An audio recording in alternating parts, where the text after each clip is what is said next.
retrouve encore pour un tuto la main à l'appât. On va parler d'un poisson fabuleux, un poisson carnassier. On va parler alors, on va voir ce que j'ai attrapé avec mon assiette. Attention. On va parler de Madame la perche.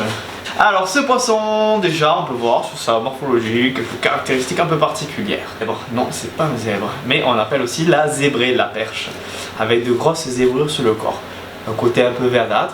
Après, elle peut avoir des couleurs de nageoires rouges, ça aussi, ça dépend énormément du milieu. Attention, on va pas forcément se fier à la couleur.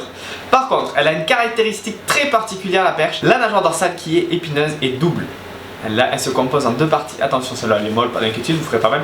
Par contre, si vous attrapez comme ceci la perche, vous allez voir, la nageoire dorsale est épineuse, elle est composée de pointes à ce niveau-là. Plus souvent, on arrive à attraper des poissons, on peut en rencontrer des poissons de 10 cm, 15 cm, 30 cm pour des jolis poissons, 40 cm pour des gros poissons, 50 pour des poissons records. Et on a tendance aussi à les attraper à différentes techniques. Il faut le savoir, on peut attraper des perches en pêchant au cou quand elles sont petites, mais la technique de prédilection pour attraper ce poisson-là, ça reste le leurre. Il faut savoir que c'est un poisson qui se nourrit essentiellement de petites bêtes, de vers de terre, mais aussi de poissons. Donc c'est pour ça que vous allez pouvoir vous amuser à essayer de les attraper au leurre, à l'aide de cuillères, de poissons nageurs.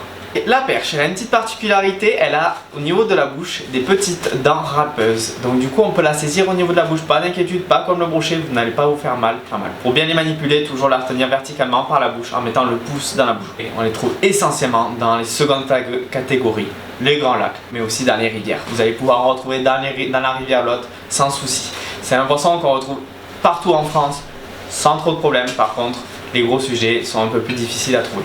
Alors j'espère que ce petit tuto vous aura appris quelque chose et qu'on pourra se retrouver sur notre poisson très prochainement. A très bientôt.